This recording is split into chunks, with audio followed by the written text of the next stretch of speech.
So my guest today is Stever, not Steve, Stever Robbins. Companies hire Stever to ensure that their top performers and high potential leaders are inspired, engaged, and able to reach their full potential. After all, his thinking is you can't manage your superstars the same way you manage everyone else. They have different capabilities, different motivations, and different needs. He has graduated from both, not just one, but both MIT and Harvard Business School, and has been with several startups. And get this, not one, not two, not three, but four. Count them, four IPOs. Stever, welcome. Thanks for making time today. Thank you for having me, Jeff. I feel pressure already to keep up with your level of energy, but I just don't know if I can do it. You're pretty spectacular. Why, thank you. I appreciate the acknowledgement. And folks, we're going to be talking about telling high value stories, because if you're just going to present as one of the pack, that's the way you're going to be seen on the way in, and that's the way you're going to be seen your entire time. And that's not the way anyone ever wants to be seen. So maybe we could just start off, Steve, by answering the question, what is a high value story? All right. So regardless of your philosophical leanings, if you think, oh, everyone is created exactly the same, the reality is that people generally present themselves the same. And especially in the job search, to some degree, this makes a ton of sense because it's a paradox. If you have a lot of experience job searching, that means that you have had to be in the job market many, many times. So if you have a lot of experience job searching and you get really good at job searching, it probably means that you can't hold down a job. On the other hand, if you really are somebody who can hold down a job, you're not going to go through very many job searches because you're not going to need to. So you don't necessarily get good at them. So there's a whole paradox here. And creating a high value story is creating a story that when an employer hears it, instead of just thinking, ah, yes, another candidate for this job, thank you, tell us your biggest weakness and your biggest strength, yawn. Instead, they interpret you and what you've done and the potential that you represent as like, oh, if we have Jeff working for us, that's going to be fabulous for our business. That's going to be fabulous for me as the HR person hiring him. And boy, is that going to be fabulous for Jeff's manager. We want Jeff at this company. And a high value story is the story that you tell that makes people think that. And I tend to think of when I hear that, I think in terms of, ooh, those moments, creating those ooh moments in an interview that so few people are able to do. So how does one construct a high value story? The ones that create that wow moment in someone's psyche. You know what? I'm going to leave the job search for a minute. I'm going to use a metaphor that we are probably all familiar with from daily life, which is, have you ever gone to a McDonald's and gotten yourself a Big Mac? Not during this presidency, I haven't, and probably not during the two or three previous ones. But I do have memories from back when of doing that. Okay, you've had a Big Mac before. Now, have you ever gone to a really high-end restaurant and ordered some delicious meal, maybe even a really high-end burger? Yes. Now, at the moment when you were placing the order, you probably paid different amounts of money for those two things. You paid a different amount of money for the McDonald's hamburger than you did for the high-end meal. Okay. You actually made your purchase decision before you had any idea of whether or not the food was any good. When you went to the high-end restaurant, you were expecting to pay high-end prices. You were expecting a certain level of preparation. And in fact, if you didn't get it, you might have complained to the manager. You might have said, we're never going back there again. But even if you said you were never going back there again, a lot of times you'll go, you'll eat, and you'll pay. You'll actually go ahead and pay, even if after the fact, the meal wasn't worth what you thought it was. And the same thing with McDonald's. If McDonald's said, $29 for a Big Mac, you would scoff and you would roll your eyes. But if you go out and you pay for that Big Mac and you eat it, and it is like the most delicious thing you've ever had, and you're thinking, oh my gosh, that Big Mac was worth $29, You don't go back and give them 25 more dollars because it was worth that much. The value in the economic transaction takes place based on the story that you have about the meal you're about to have. And based on that, you're willing to go to a particular place, even though you know you're going to spend a lot of money, or you want to go to another place because you're not going to spend very much money, etc.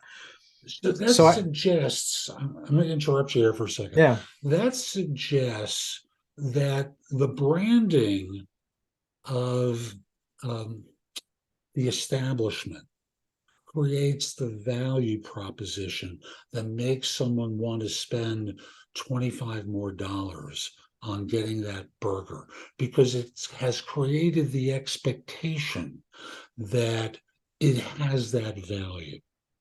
Am yep, I interpreting that correctly? you're interpreting that 100% correctly. And I don't want to suggest that when you are hunting for a job, you're basically just a hamburger wearing nicer clothes. But when you're hunting for a job, you're basically just a hamburger wearing nicer clothes. And you need to be able to tell a story of why you are the premium hamburger rather than the average hamburger. And there's a lot of different ways that you can do that. One of which, for example, and I'm sure we'll get into several. Right, one of which is literally just presentation. One of the secrets to life that a lot of people don't really, that I think a lot of us know to some degree, but we don't really think very hard about it, is that human beings respond to context and to sort of superstitious beliefs what is as strongly or even more strongly than they respond to actual data and substance. So if somebody comes in, actually, I'll tell a real story from my past. Uh, there was a gentleman who I was working with, and he was somebody who had been the youngest C-suite person at the time that he was the youngest C-suite person ever elected to the C-suite of a Fortune 500 company. And we were giving a presentation together. And as we were walking off stage, he turned to me and he was furious.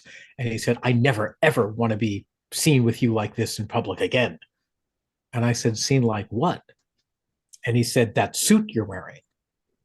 And I was like, this was actually this is like a decent, quality suit. I've never had a problem with it before.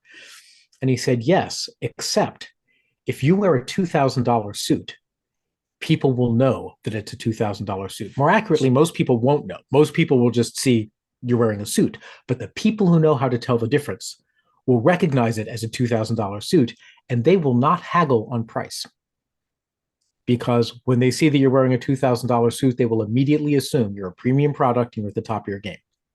And I'll tell you something. I took that lesson And I took that lesson home and I thought, man, I hate wearing suits. We're going to have to recraft the entire economy so that we no longer have to wear suits. Because if suits are going to be the currency of persuasion, I am going to lose because I hate wearing suits. Um, so, we successfully did that by having tech take over the world and then forcing COVID to have everyone get used to pajamas. But that was a 20-year plan, and that would you don't have the time to do that in your own job search. But basically, your clothes are one way of signaling high value. Now, if you just show up wearing the same thing, okay, it's important to know that you're competing for a job. And what that means is you can't just measure your value in the abstract. You can't just walk in and say, "I am a high value candidate," because you need to be high value relative to the other people who are applying. So if everyone is walking in wearing an off the rack suit that looks schlumpy, and you walk in wearing an off the rack, you're smarter than me, and you go, "Ooh, I know that I need part of projecting value is to wear a suit." But you walk in wearing a schlumpy suit that doesn't look as good as the other people before and after you. You're not distinguishing yourself by clothing, and we'll talk about other ways of doing it. But by clothing, you're not going to stand out, and Got you're not going to be memorable. So if you're interviewing in high tech, for example, the currency is not necessarily suits. The currency may be, maybe wearing the Steve Jobs black turtleneck or whatever the culture is at the company where you're interviewing. But if you're going into an investment banking interview and you're wearing a cheap suit, and the people before and after you are wearing really sharp, really expensive suits, because that's one of the few professions where people still really spend a lot of money on presentation, um, you're going to stand out not in a good way. So first of all, you want to think about appearance, and and again, it's relative to the job that you're going after. But if you're interviewing for Burning Man headquarters, wearing a $2,000 suit and having a neatly trimmed hair, that's not the currency that they're looking for. Showing up in sandals and a tie-dye t-shirt, holding your Raspberry Pi art project that is, creating a blinking halo around your head, that's probably a lot more likely to be commensurate with the culture. But if you're showing up for an investment banking interview or marketing or whatever, you want to be wearing the kinds of clothes. And if possible, if you can afford it and if you have it, you want to be wearing just one notch nicer or more artistic or whatever the currency is for the kind of thing that you're applying for. And don't always assume it's just niceness. Seth Godin used the term, people like us do things like that.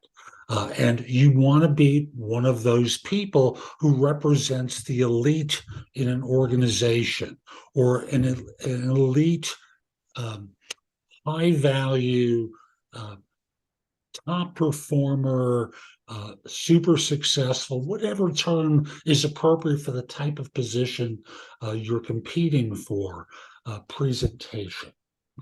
Yep, absolutely. I don't want to fixate our entire conversation about wardrobe. Yeah. And for men, I'll just remind you that's a great tie, also, not just simply the suit. And for women, I never worry about you. You always know what the right thing is. Excuse me for being sexist about this, but I tend not to worry about the women I work with. What else should people be doing to create that high value story about themselves that makes them magnetic to others? So one of the things is there were a few different things you said there, because there's creating the story and there's delivering it, and the delivering it is an interpersonal thing, which is really important to be able to get down, because you can be the best person in the world at something, and if you don't have the people skills to show someone how that's the case, you're just going to get passed over because people aren't going to recognize that. But in the creation of the high value story, you need to know what value is. What is value in the place that you're going? So, and this depends upon the type of job that you have, and this depends on the type of organization that you're applying to. Different organizations have different cultures, and the different cultures value different things. There are places where the most important thing might be to be a team player, because maybe you engage in large projects. These are projects that are not that could be over a long period of time, too big for any one person to be able to take credit or do everything. Actually, an example I'll use is theater. Here is theater, to me, is one of the most team sports ever, because there is no one, no matter how good, that can make a production succeed. But almost anyone, either in the tech or the actors or the writer or the director, almost anyone can make one tank.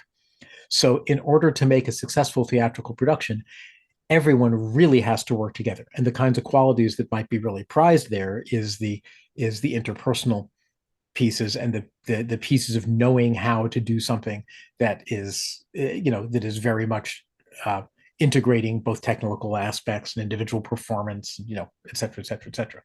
On the other hand, if you're talking about a profession like, I keep coming back to finance because that was my most recent job, but like, let's say that you're a fund manager for Fidelity, and you are managing a mutual fund. Generally, there you have a team working for you, but you're judged on individual performance. You're judged on how well your particular thing does. There, the thing that is high value to people is not going to be, oh, are you nice and sweet, and can you work with people and persuade them to do what you want? It's going to be, if we give you $100 million fund, will you give us back $120 million at the end of the year, so that the people who work, who have subscribed to that fund are going to want it.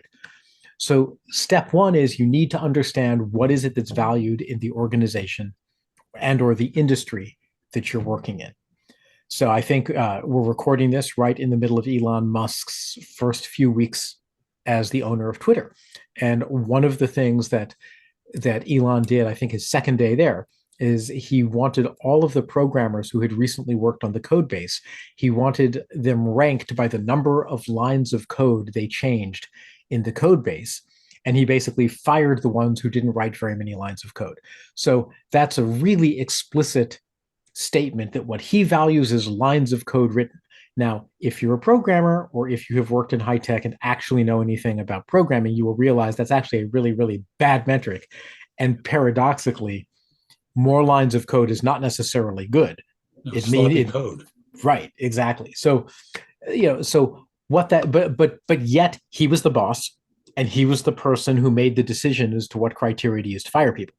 So it's important to get a sense for the culture. And in the world we're living in, you can get that sense for the culture. Go on LinkedIn, search for a few people at the company that you're interviewing with, and just look at the kinds of things they write about. Send them a message. Say, hey, I'm applying for a job at your company. Could you tell me a little bit about the culture? They might say no. They may be prohibited from doing that, but they might say sure, and just ask them, say what's important. What are the things that I should work on before I do my interview, and strive to learn what some of those criteria are going to be. Once you know, then is the issue of crafting your resume, crafting your verbal story to emphasize those high value things. And it's and stop me if I'm just going on and on and on, because this is something that once you get me going, it's kind of hard to get me to stop sometimes. But a lot of people, when they write their resume, they think that the point of a resume is to list the things they've done and to say, look, here's the experience I have. That's not actually the point of a resume. The people reading your resume don't actually care what experience you have. What they care about is what you can do for them. What they care about is, if they hire you, will you solve whatever problem it is that they currently have that's requiring them to hire someone else? Now, that problem might be, wow, we need someone who knows some very specific technology and has a lot of experience in it. And the reason a lot of experience matters is we need someone who can hit the ground running. Now, what I just did there is I just went up to what their, or went up or down to what their real underlying goals were. What they were saying is, we need someone who has X number of years of experience with this technology. So the question you want to ask yourself is, why would they need that? Why would they be looking for someone with X number of years of technology? And the answers really are, well, so that person could so they could debug code quickly, so that they could hit the ground running, so that they could write code quickly. Those are the things that really matter to the hiring manager, is how fast can you write code? And sometimes it's about minimizing risk of failure. Because yep. if we ask for someone with 15 years of writing code, and this could really be done with someone with 7 or 8 years of experience writing code, we have the expectation that the 15-year person, they're not going to screw up quite as much or as frequently. And this is a fallacy, folks. We both know this. But their thing is about minimizing risk. The 8-year person, we might have to supervise them, watch what they do, because they might make mistakes. Oh, God, mistakes. But the 15-year person, they're the safe hire. No one ever got fired for buying IBM computers. It used to be the saying from back in the Stone Ages, and now we laugh at that because who buys IBM computers? Now we say no one ever got fired for buying Microsoft, which is Anyway, by the way, did I tell you that I had over 15 years of high tech experience before I shifted into business? Just saying. So okay, so you figured out what's important to them. And part of the way that you did that is you look at the job requirements and you ask for each requirement, why are they asking that? What benefit is that going to bring to the company? So they want somebody with 10 years of experience using this type of software. Why? Probably so that they can hit the ground running, so they're not going to make mistakes, and so that they can debug code. Let's just say those are the things you believe. Now go through your resume, and with those things in mind, and we call those criteria. Those are the criteria. The criteria is debugability, hit the ground running, and not going to make mistakes. And go through your resume and pull out the pieces that can be used to exemplify those. So you look on your resume and you say, oh, look, I wrote this 5,000 line controller for a robot at my last job. Great. You wrote a 5,000 line controller for a robot at your last job. How does that link up to those criteria? Does that show that you can hit the ground running? If you want to show that you can hit the ground running, take that very same bullet point and said, with almost no experience, wrote a 5,000 line controller for this robot in under 3 weeks. What that's showing is boom, fast learning curve. And it's flavor to the story. Yes. As opposed to flat facts, you've given context and flavor to it. So going back to the restaurant analogy, it's the $29 hamburger versus the $4.59 hamburger. Yes. And in fact, it's even more than flavor. You've basically told the reader how to interpret that fact. Because if I just give you a fact, if I say the temperature is 75 degrees today, you can read that and it's like, so what? But if I say to you, we're experiencing unusually warm weather, the temperature is 75 degrees today, even though I haven't given you any additional facts, I've told you how to interpret the 75. So if you wrote 5,000 lines for your robot controller, one interpretation might be you can get up to speed quickly. But let's say the point you're trying to make is not the up to speed part, but the part about debugging. In that case, you say, wrote and debugged 5,000 line controller in under 3 weeks. And what that says was, wow, you were able to get this running and debugged. So it's very small changes in wording, but you're making the changes in wording so that they produce the interpretation on the part of the reader. So you start by asking yourself, what do they really want? And you get that by asking why for all the criteria that they're listing in the job description. Why do they want this? Why do they want this? Why do they want this?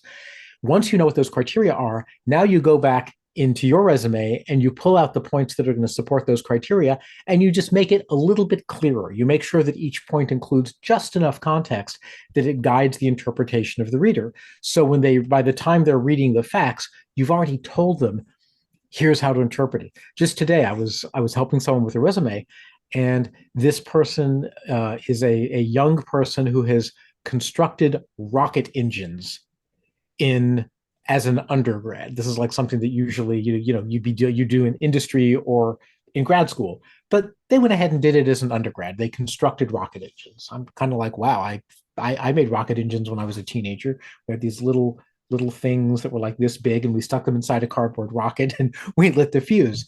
In his case, it was an actual thruster. But in any event, now just listing that on his resume is impressive if you know how hard it is. But like maybe you're thinking about those little rockets and that you put the fireworks inside of. So I asked him, what is the reason that rocket thrusters are impressive? What function is that serving on your resume? And he was like, well, I want to show people that I can handle, that I can learn something, I can apply it, and I can apply it where I actually build the thing, raise the money, find the resources, and then end up with a working rocket thruster. And I was like, okay, so what you want to do is you want to make it clear to people that you are a team leader, that you are a fundraiser, that you are someone who can learn quickly, and that you are someone who can apply what you learn. And none of that came out from just that sentence. So the instructions I have given is that go back and make sure that comes out on your resume. And when you're talking about it, don't just say, I built these thrusters. Say, look, I led the team, because you know what they're really listening for is team leadership ability, especially out of a techie. I led the team to take the knowledge that we had and apply it. So we actually built the thing and even raised the money to bring it all the way to working status. In one sentence there, instead of just saying we built these rocket thrusters, you're telling them how to interpret this as I have leadership skills, interpret this as I can apply the material that I know, interpret this as I can learn the material in the first place, and interpret this as I can raise money. And all of those can be put in very subtly in the way that you write your resume, but in a way that when someone reads it, they're going to go, oh, here's a person who raised the money and led the team versus this other person who just built two rocket thrusters. Right? Which, although impressive, is even more impressive when given the context to it. Exactly. What else goes into a high value story, Steve? Because We've spoken about a number of different things, and we want to build a $29 hamburger, or dare I Yeah. say, it's Kobe, and thus it's a $500 hamburger. What else? What am I talking about? $1,000 hamburger. What else goes into this burger? Wow, I'm really starting to want this burger. Want to try a bite of this burger at this point. Um, so I mentioned this earlier that you need to be able to deliver your story and deliver it in a compelling way. And um, this is not right. This is not fair. This is not. This is. But this is the way the world works. And the way the world works is that people do not process competence by just evaluating what they see or read in you. They also evaluate it by looking at your degree of confidence. So if you're telling a high value story and you walk in and so I wrote this $5,000 this 5,000 lines of code, um, and it showed that I could debug stuff. If that's what you want, right? That's not going to come across as a high value story, even though it really is, potentially an impressive story. But if I come in and say, you know what, I wrote 5,000 lines of code, not a single bug was discovered after my initial debugging pass. It only took me 3 weeks. I'd love to bring that to your company. Now, I've established the cognitive value, the analytic the value that they're going to think about by telling them I did 5,000 lines of code in 3 weeks and it didn't need to be debugged. And the way that I added the emotion, the confidence, and the straightforwardness to that, that's the part that makes it come across. In fact, I don't know if people listening to this are techies or not, it's probably obvious, that's my background. But if anyone out there who is an electrical engineer, emotions are the carrier waves, and the story that you tell verbally is the actual message. For everyone else, what that means is you need to be thinking not just about, can I tell a high value story where I take the things that I've done and give them a context so that people interpret them as having a lot of economic value, as having something that's going to make the business money. That's the thinking story. You also need the feeling story, and feelings are not communicated with words. And it's really important that you know that, because if you say to somebody, I don't want you to get upset, but wow, that's really going to work. Or if you say, I want you to feel real confident about that plank. I'm pretty sure that plank is solid. Like, so when you walk across it, just, you can just close your eyes and walk right across it. you know, um, the emotional message that's being conveyed is not a message of you can trust what I'm saying. However, if I say to you, look, I'm sure the plank is solid. We've had it constructed to all of the standards and up to the code that we made up 5 minutes ago. And that code is going to be every bit as good as the actual housing code, the actual construction code. And if it isn't, we're going to cover the full cost of your funeral and having your body shipped back to your loved ones. So grab the board and just walk right across. What I am projecting is this is perfectly reasonable. We do this every day. It's there's nothing to worry about, even though I'm talking about funding your funeral. And that part is the emotional part. Now, if you actually are nervous, we don't really have time to go through any techniques or things, but this is where doing things like practice interviews come into play. This is where doing things like delivering a message that you find difficult to deliver, but over and over in a mirror until you're comfortable doing it. This is one of the things for people who are listening, who are consultants. I don't know if any would tune into your podcast, but consultants essentially are in a never-ending job search. Every time they're looking for a new client, it's like doing a job search if you're an employee. So consultants, in fact, the ones who know what they're doing, actually do get good at the job search process. And with a consultant, one of the most common ways they screw up is when they're quoting their fees. Because to really make a living as a consultant, you have to charge pretty high fees because you don't work very many days. Most of your time is spent drumming up the business, not actually delivering your product or service. So people say, "Oh, wow, this consultant makes $5,000 a day." Well, yeah, but it takes them 3 days of work to get that one day of business. So now they're down to $1,200 a day, and they only end up getting business once or twice a month. So when you do the math, it's not actually a great paying job. So in order to make it a great paying job, you have to be able to say, I charge $5,000 a day, um, and I'm worth it. And here's why I'm worth it. And the most common thing that I hear from consultants who are attending courses in sales is that they just can't ask for that much money with a straight face. They're nervous. They can't say it without non-verbally revealing that they consider that to be an unreasonable ask. And for this, all I have to say is thank you, Elon Musk and the Twitter takeover. Thank you, Jeff Bezos. A news story just came out that he has all of the people who work at his maids and things. He has them climb out the windows to hide when he's coming by because he doesn't want to see that they're there, and they're not allowed to go to the bathroom in the same bathrooms. Like it's just ridiculous. I don't know what this guy's fetish is with not letting people go to the bathroom, but it's a big theme in his life. And the reason that I say thank you to these people is because more than anyone else, what they've demonstrated to me is fuck it. Like, oh, excuse me, I don't know if I can say that on this podcast. What they've demonstrated to me is it, because they don't pause for a minute and say, am I worth $100 billion? Do I have the skills to do this? They just assume that they do, and they blunder right on in and do whatever they do. And if it screws up, well, it screws up. It doesn't seem to shake their faith and their confidence in themselves at all.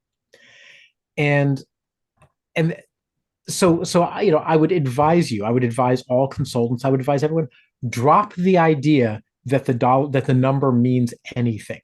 Some people say, oh, you should price based on value. Pfft, screw that. Just price based on what you want to get paid.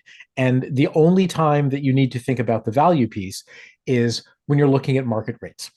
Because if you're applying for a job where you're competing against lots of other people, and the other people are coming in at $75,000 a year, and you walk in and say, I want $970,000 a year, you're going to be laughed out of the room. But you're in the wrong territory for what you want. But we've spoken about a number of things related to high value stories. Yep. And part of this involves context, creating context for the work that you do. Part of this is creating brand or reputation to justify the value you're going to be charging, which can exist way before you're even considering looking for a job, and should be done way before. You want to be seen as the person who is the expert, the world-class individual in this area, if you can get to there. And presenting yourself physically as one would expect someone like that in this arena to present themselves, or better. Yeah. Ideally better. And by the way, for those of you who are not familiar with the term schlub, I just want to translate it just in case it's a term you're not familiar with. I'll just politely describe it as being ordinary, mediocre, sloppy, that sort of thing. Now, back to the show itself.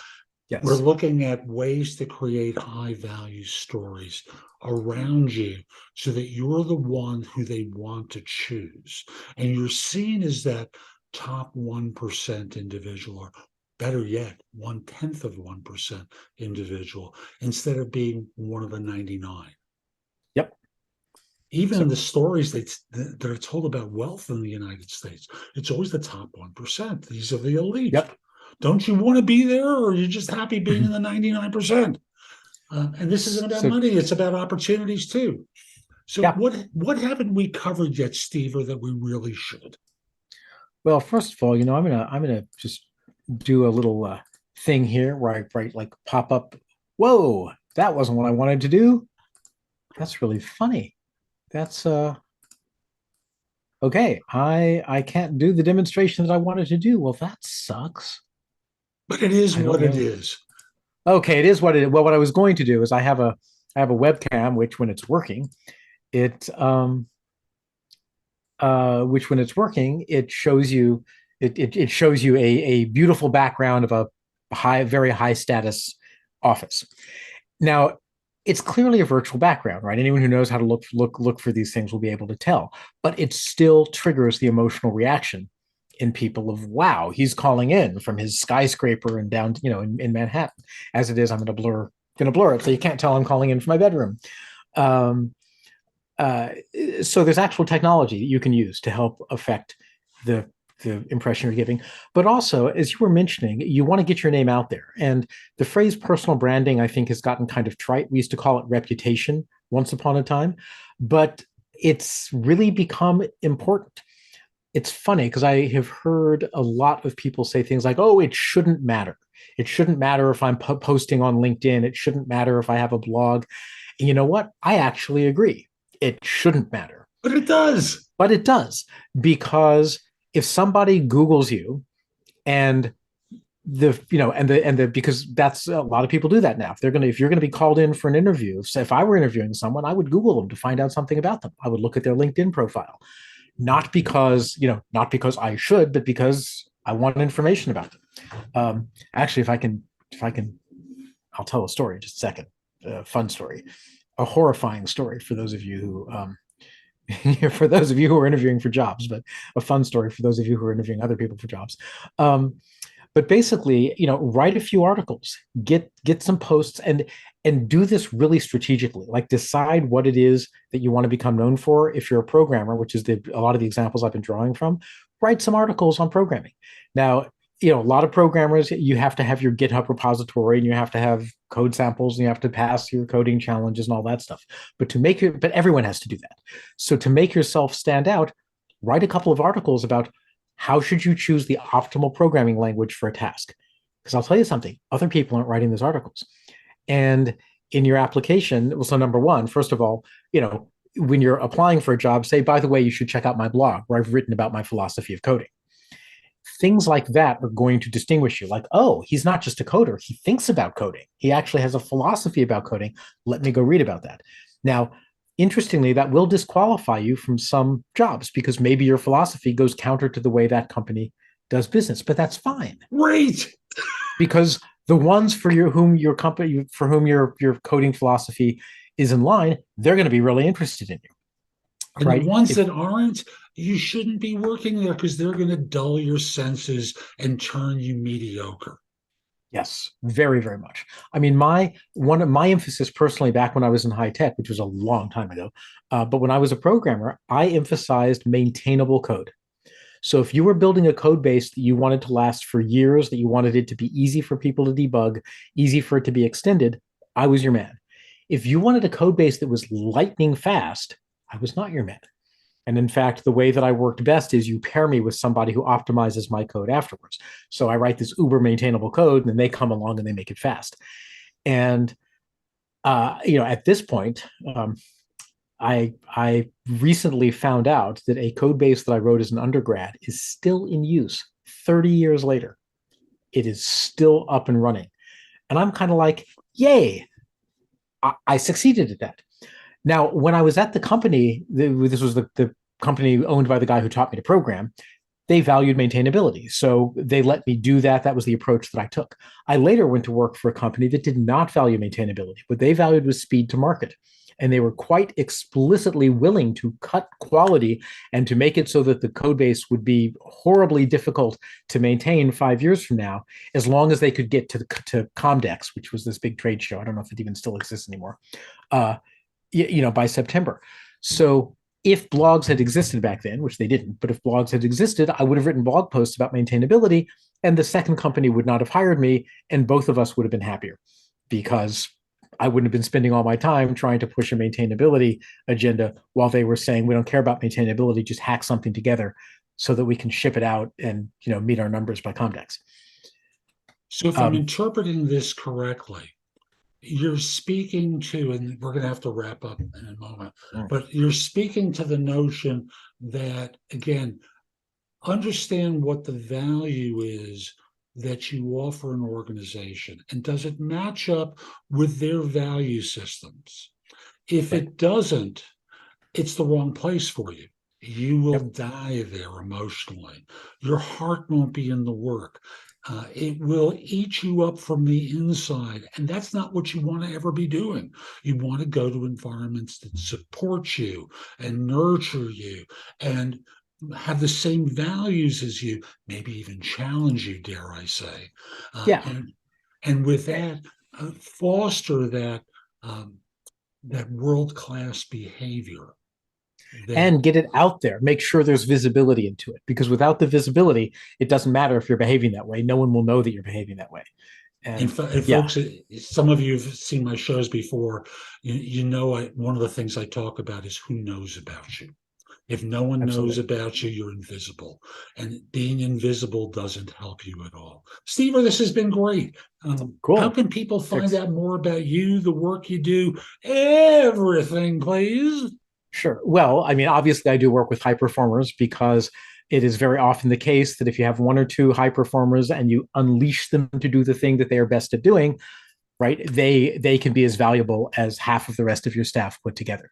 Um, so think about how much money you make and figure the top 20% of that is your high performers. Those are the people that I optimize. And I kind of work with you and work with them to help you get the very best out of them. You can find me at steverrobbins.com, STEVERROBBINS.com, or on LinkedIn. And do you remember your address on LinkedIn? Oh, yes, it's LinkedIn/IN/Stever. Ooh, I got Stever back when LinkedIn first started.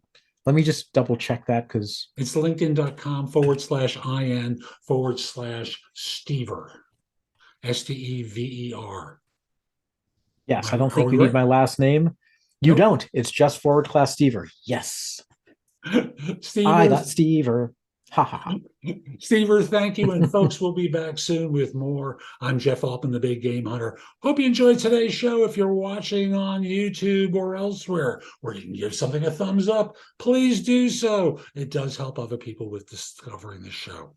Also want to mention to you, visit my website, thebiggamehunter.us. There is a ton in the blog that can help you.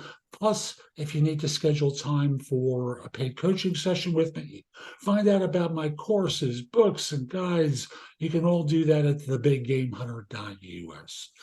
Also, follow me or connect with me on LinkedIn at linkedin.com/IN/the Big Game Hunter. And Steve wanted to say one more thing, right? I wanted to say one more thing, which is whoever's listening, I want you to think about how much money you're making at your current job. I want you to increase that by 20%. And that's what Jeff can get for you because you deserve better. So make sure to connect with him. Thank you. And I really didn't ask him to do that, but No, he didn't, but that's a high value story. That is a higher value story than you know, I help you get jobs, I help you with your career, right? Like, man, we're gonna boost your income by 20% and people or hire more. me for no BS career advice. Yeah. Folks, have a terrific day. And most importantly, be great. Take care.